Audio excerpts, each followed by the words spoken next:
eagle possess vitality. What is vitality? Vitality is being state of strong, active, and energy.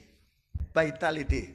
So ang eagle pala, nag-possess ng vitality.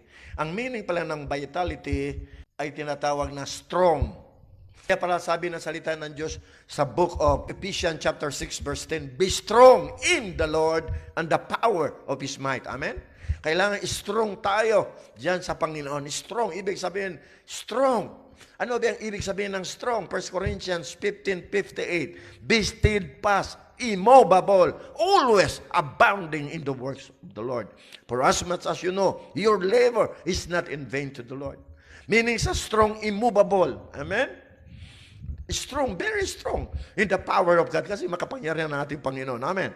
Kaya sabi dito, pag tumanda na ang eagle, mga kapatid, pag tumanda na ang eagle, hahanap siya ng mga lugar na kanyang, kasi pag tumanda na siya, magpapalit yan siya ng balat, magpapalit siya ng klo, at magpapalit siya ng tuka dito.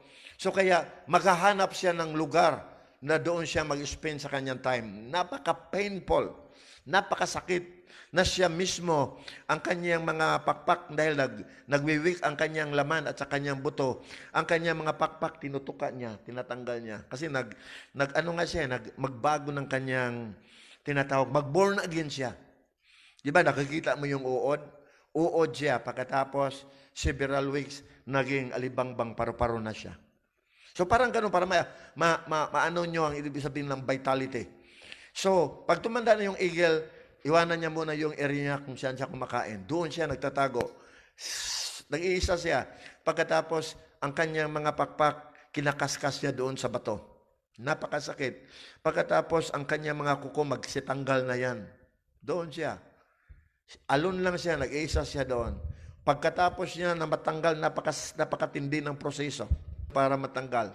Pero pagkatapos tinatawag na matanggal na ang kanyang mga balahibo, ang kanyang mga balahibo sa pakpak, ang kanyang buntot, ang kanyang kuko, at ang kanyang tinatawag na itong tuka, pag natanggal na yan. At kung very painful, napakasakit talaga. At saka ilang buwan yun siya, nandoon lang ang tinatawag na eagle. After that.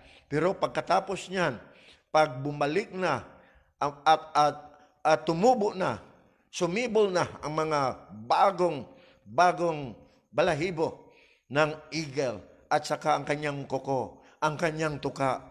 Grabe, lilipad niyan. They that wait upon the Lord, they shall mount up. Mas matindi pa ang kanyang lipad kaysa noong una. Amen? So ibig sabihin, hallelujah, tayo mga kapatid, kung may mga baggage tayo, ibig sabihin, tanggalin na natin. Amen? Napaka-painful. You made a good decision. Lord, masakit man ito, Panginoon. I surrender everything unto you, Lord.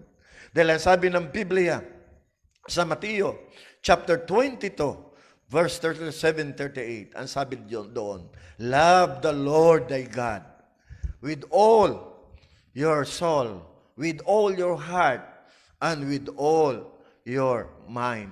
So, ibig sabihin, pag ibigin natin ang Panginoon sa buong puso natin, kung gaano makasakit ang tinatawag na isuko natin sa Panginoon, hallelujah, pagkatapos niyan, pagkatapos ng bagyo, hallelujah, liwanag ang papalit. Amen? Katahimikan. Kaya ang eagle, hallelujah, sabi dito ang eagle, possess vitality. So, kung mga gusto natin mag-serve sa Panginoon, ang sabi ng salita ng Panginoon, they that wait upon the Lord shall renew their strength. They shall mount up with wings as eagle. They shall run and not be weary. They shall walk and not be faint. Mga kapatid, glory to Jesus, ganun ang mentality ng mga eagle. I hope kung ang mentality ninyo ngayon, manok na broiler, manok na kal, inyong mentality ninyo, o pato ang inyong mentality, ngayon, gawin ng Panginoon na isang eagle mentality. Amen? I-surrender natin ang lahat. sa ating Panginoong Kristo.